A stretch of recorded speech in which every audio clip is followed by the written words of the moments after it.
Salam Rahayu, semoga kita sehat selalu. Kitab Sutasoma atau Kakawin Sutasoma adalah benda peninggalan sejarah berupa karya sastra yang ditulis oleh Empu Tantular. Kitab ini ditulis menggunakan aksara dan bahasa Jawa kuno. Dikutip dari laman resmi Museum Nasional, Kitab Sutasoma tercipta di akhir abad ke-14. Kala itu merupakan era keemasan kerajaan Majapahit yang berada di bawah kekuasaan Hayam Wuruk. Kakawin dalam bahasa Jawa kuno berarti syair. Kitab Sutasoma ditulis ulang di atas daun lontar pada tahun 1851 dengan ukuran 40,5 x 3,5 cm. Menurut buku Indonesiaku Bhinneka Tunggal Ika yang ditulis Isra Widyaningsih dan kawan-kawan, siapa penulis ulang kitab tersebut belum diketahui dengan pasti. Mengutip dari buku yang berjudul Pesona dan Sisi Kelam Majapahit karangan Sri Wintala Ahmad, Kakawin Sutasoma bertuliskan tentang Mangkang Jinatwa Kalawan Siwatwa Tunggal Bhinneka Tunggal Ika Tan Hanang Dharma Mangrwa. Kitab ini digubah di bawah naungan Sri Rana Manggala. Gubahan dilakukan pada sekitar tahun 1365 hingga 1369 saat pemerintahan Hayam Wuruk. Gubahan tersebut sangat penting karena memuat ide-ide religius, khususnya tentang agama Buddha Mahayana dan hubungannya dengan agama Siwa. Adapun situs resmi Balai Arkeologi Provinsi DIY menyebutkan Kakawin ini memiliki keunikan, di mana sang penulis mengambil tokoh yang mempunyai latar belakang keturunan Pandawa dan menggantikannya dengan kisah Buddha. Kitab Sutasoma juga cenderung menyinggung peringatan timbalnya gejala-gejala perseteruan antara keraton barat yaitu Kusma Wardani atau Wikrama Wardana dengan keraton timur yaitu Brewirabumi. Perseteruan kedua keturunan Hayam Wuruk melahirkan sebuah perang secara bertahap yang dikenal sebagai Perang Paregreg. Mengutip dari buku Indonesiaku Bhinneka Tunggal Ika yang ditulis oleh Isra Widyaningsih dan juga kawan-kawan, kutipan frasa Bhinneka Tunggal Ika terdapat dalam Kakawin Sutasoma pada pupus 139 bait 5. Bait tersebut menjelaskan Buddha dan juga Siwa merupakan dua zat yang berbeda. Walaupun Buddha dan Siwa berbeda, tetapi mereka dapat dikenali, sebab kebenaran Siwa dan Buddha adalah tunggal. Berbeda tetapi tunggal sebab tidak ada kebenaran yang mendua. Dari bait di Kitab Sutasoma itulah terlahirnya semboyan bangsa Indonesia Bhinneka Tunggal Ika.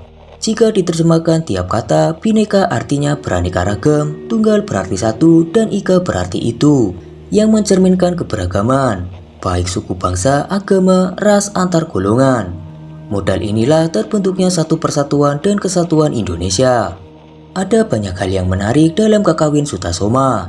Uniknya kisah Sutasoma bukanlah kisah baru, karena pernah dipahatkan di Candi Borobudur pada abad ke-9 Masehi. Empu Tantular yang menulis Kakawin Sutasoma pada zaman Majapahit pun mengakuinya. Ia menyadur dari cerita terkenal berjudul Purusa Dasanta. Kakawin Sutasoma ditutup dengan pujian bagi Raja Sanagara atau Raja Hayam Wuruk, menunjukkan bahwa Empu Tantular adalah saksi mata langsung dari masa keemasan Majapahit. Meskipun Kakawin Sutasoma adalah karya sastra dan bukan catatan sejarah seperti Negara Kertagama dan Pararaton, dalam kolofon atau catatan penulis di bagian akhir, Empu Tantular menyebutkan Majapahit sebagai negara yang berdaulat.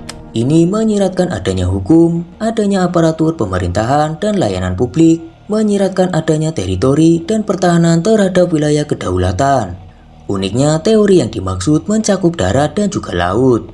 Jika Negara Kertagama merinci berbagai agama dan aliran di Majapahit, Kitab Sutasoma adalah satu-satunya karya sastra yang menjelaskan terjadinya akulturasi antar agama mayoritas, yakni Siwa dan Buddha. Juga adanya toleransi pada aliran minoritas. Meski Majapahit tidak bermasalah dengan adanya perbedaan keyakinan, Empu Tantular mampu memberi gambaran spekulatif seandainya intoleransi melanda Majapahit. Ketika para dewa belum menguak Bhinneka Tunggal Ika, terjadi tiga hal ini: pembunuhan dan penjarahan, perusakan rumah ibadah, serta penistaan agama, serta pemerkosaan massal. Tujuan Empu Tantular jelas mengkontraskan situasi spekulatif itu dengan kondisi Majapahit yang sesungguhnya, yakni ada penegakan hukum, aparaturnya tidak korup, perlindungan teritori yang mantap, dan anti toleransi. Bhinneka Tunggal Ika dari Majapahit lalu diserap pendiri bangsa dan ditarik ke lingkup yang lebih luas. Tidak hanya sebatas agama, namun juga mewakili beragamnya suku, bahasa, dan kebudayaan di Indonesia. Insinyur Soekarno memperkenalkan kata suku yang berarti kaki dalam bahasa Jawa. Saat Insinyur Soekarno menggulirkan gagasan negara kebangsaan atau nasionalistat, beliau pun menegaskan bahwa Kerajaan Sriwijaya dan juga Majapahit adalah model yang hendak dicontohnya.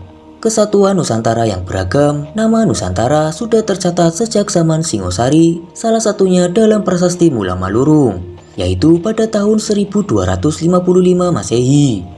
Namun nama ini semakin populer di era Majapahit karena politik ekspansi yang digencarkannya.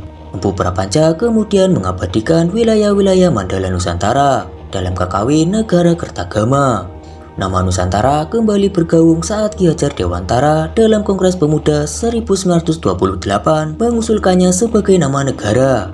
Meski nama Indonesia telah terpilih, Nusantara tetap dipertahankan untuk merujuk pada luasnya wilayah dan ragamnya budaya kita.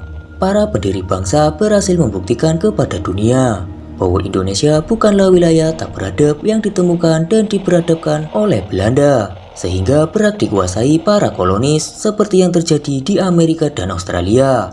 Justru eksistensi Majapahit sebagai kerajaan berdaulat dalam kitab Sutasoma menjadikan bangsa kita memiliki sejarah sebagai negara yang berdaulat. Jadi sebagai bangsa berdaulat yang dianeksasi dengan paksa oleh bangsa lain, Indonesia berhak menuntut dunia untuk mengakui kemerdekaannya. Disinilah pentingnya kita memiliki kesadaran sejarah. Majapahit yang menjadi klimaks dari rangkaian sejarah klasik kita adalah jangkar Indonesia pada kejayaan masa silam. Dan seperti yang tertulis di dalam kitab Sutasoma, semua itu dimulai dari tindakan sederhana. Itulah cerita kemerdekaan Indonesia yang telah tertulis di dalam kitab kuno. Bagaimana menurut Kamrademi Masa? Jika Kamrademi Masa memiliki pendapatnya tersendiri, tulis saja di kolom komentar. Sampai jumpa di kisah-kisah selanjutnya.